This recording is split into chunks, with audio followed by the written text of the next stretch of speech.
Hello friends, welcome back to the my new video guys and my YouTube channel guys. Today friend, we are going to upload guys Oppo phone setting guys, and today video title is guys how to enable aeroplane mode setting and how to use in Oppo phone device.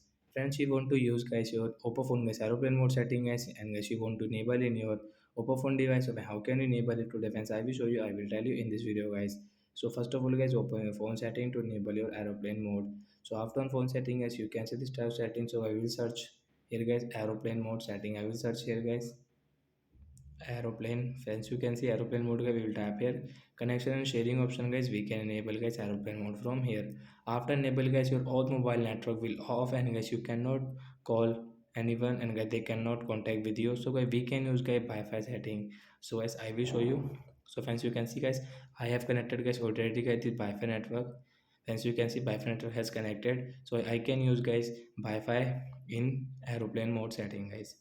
So I hope friends you understood how to enable aeroplane mode setting guys, and guys how can we use in Oppo phone device. So that's it guys. Thanks for watching the video. Bye bye guys.